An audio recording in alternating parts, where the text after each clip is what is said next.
Hey everybody, this is Fane with just a real quick demonstration of something I just want to get it out there because I've seen a lot of mistakes when it comes to this, and often it's made by students who generally don't understand exactly what they are drawing. And I think this tutorial also give you a quick insight into how we apply things here at the school. If you watch the previous videos, you notice that I mentioned science a lot. Everything is based on knowledge versus, hey, that's not cool, fix it. Here we explain to students, hey, that's not cool, here's how you fix it, right? Very different, the method approach. I think that way you learn exactly why something is happening. Therefore, when you start designing or drawing, it sort of makes sense. Anyways, I'm gonna do this in real time. This is not being fast forwarded. You can see I wrote something here called FOV games. I just want to do a quick tutorial explaining what this means because it has to do with perspective, but it has to do with perspective in a way that we use it in video game design. Since majority of our students do go off and go into the field of games, we teach this very early on in our courses to teach them when you sketch, you have to understand the camera, understand what you are going to be showing the viewers. And this also, I think, is good for people who don't generally understand what field of view means in games, because you do hear people, for example, getting dizzy playing games, all these kind of sorts of things. And oftentimes it has to do with field of view. And I'll explain a little bit how that works. So let's just jump right into it. I want to keep this quite fast. Everything, of course, starts with the human eye. So I'm just going to draw a little human eyeball here. Two eyes looking from the top down, right? And around our world, it's a 360-degree view, right? If you could see all around us, it would be something like that. So I'm just going to draw a circle around that. And I'm going to just stroke this circle. Here we go. Right, so this circle here is a 360-degree view, right? But the human eye in general, for most people, we see about a 60 degrees, actually a little bit less than that, about 60-degree cone of vision. And what this means is in this cone, things are in focus. Okay, so we have two eyes, therefore allows us to see stereo, and therefore we see things in 3D. So this cone here is about 60 degrees out of the 360, right? If we cut it in half, then the 180 mark will be here. So this here is focused vision. This is where your brain can sort of know exactly what's seeing. It's very detailed, right? Out here is your peripheral vision, right? Let me draw that a little bit better. Again, real time, so any mistakes will all show up. Who cares? All right, so this is peripheral vision. Out here, we can't really focus out here too much, the human eye. But what we do see well are movement. Let me erase those out. I think I'm gonna leave it blank. Okay, movement and stuff like that reads very, very well out here. It's a survival instinct, right? So if you're in the forest and hunting animals and something moves to your left or to your right, you sort of can sense it, except you can't really focus it. But of course, in real time, we'll move our eye instantly to this side, therefore moving the cone of vision, this 60 degrees, over to this side, and your brain will then translate that information into visuals and understanding instantly, right? So this is generally how the human eye works.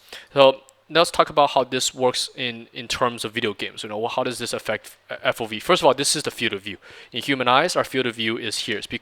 And that's very simple to understand because if you draw the profile of an eyeball, of a human eye or any kind of eye, you have your muscles here, then you have your lens, right? And then you have all these cells back here, your cone and rods, and then that goes to the neural cortex, which goes to your brain, translating the images into information.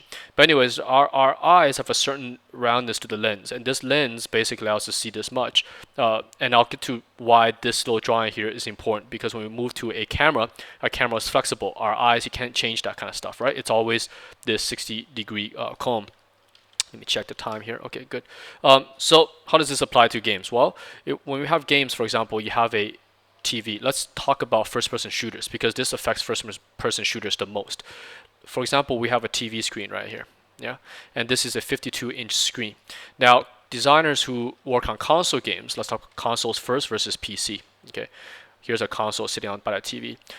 Designers of consoles know about this FOV, okay, which is around here.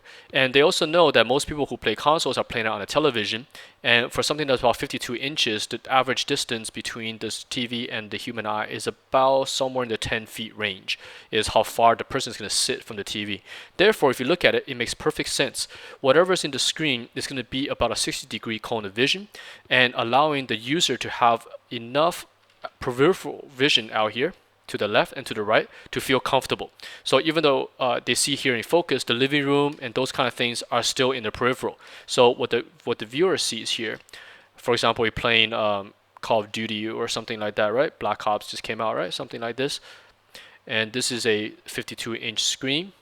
This is a 16:9 TV, for example, and here's the living room.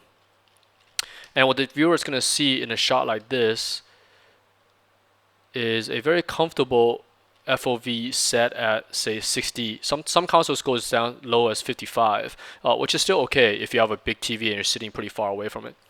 Right. So here's sort of like, for example, some doors, a doorknob, right? And if you're playing a first-person shooter, you probably have a weapon of some kind, right? And it looks like this, right? Scope, yeah. Anyways, badly drawn little sketch here, right? So that's sort of what it looks like. And this makes total sense because if you draw a cone of vision on here, what the viewer is seeing is pretty much like this. Let me reduce that opacity down. See, their cone of vision fits within the 60 degree. So if you make your game 60 degrees with a camera, they're matching the human eye, right? So it looks very comfortable. However, the problem occurs when you take something, for example, instead of a TV and you have a computer screen. Let's say from a 52-inch down to a 30-inch cinema display. Okay. Now here's where the problem starts to occur if the FOV does not get switched. You see here, the distance between a computer monitor and a human being is a lot closer. This is probably somewhere around the 2 feet range. And here's the problem. You see, the cone of vision for this viewer is here. The peripheral, what's left, is only existing around here. So its cone of vision is much more narrow, right? But the peripheral vision almost disappeared. So what they see on screen is still the same shot. This shot here is the same. So let me move this down to explain, because this is where a lot of people get it confused. So say now we're on a 30-inch screen on your table, no longer a computer, right? But your cone of vision, you see, is still here because it's so much closer to the eye. Your cone of vision is around here, judging by our drawings here, right? So let's fill it in. Hopefully that makes sense. You can see because your cone has been narrowed, the monitor is much closer to the eye. So the focus point on this one's here, the one over here is over here. You're narrowing the focal point, but you're keeping the FOV still at 60. So your peripheral vision that's in the game, this naturally should be peripheral vision. You see here, this is peripheral vision. Because this is no longer peripheral vision, this screen feels very strange to someone sitting very close to the monitor, because naturally their eye and their brain is saying, I should be seeing more here. I should be seeing more information. But somehow the screen is not allowing me to see more. And this creates a sense of disorientation. People that generally suffer from this, maybe within half an hour, maybe even 10 minutes, they'll start feeling motion sick because this is not something their eyeball is generally used to seeing. So some games suffer from this. Now, some games correct this. What they do is, for consoles, they keep it at, say, 60 degree FOV. When they convert the game to a PC format, they'll change it a comfortable setting somewhere probably in the 90 to 95 range. And if we're using this shot, for example, on a 30-inch screen, this shot here, let's draw over here, let's draw it here so it fits down here. It'll look something like this. Now, if you watch YouTube videos of games being played on a PC at a 90 to 95 FOV, you notice that it looks distorted.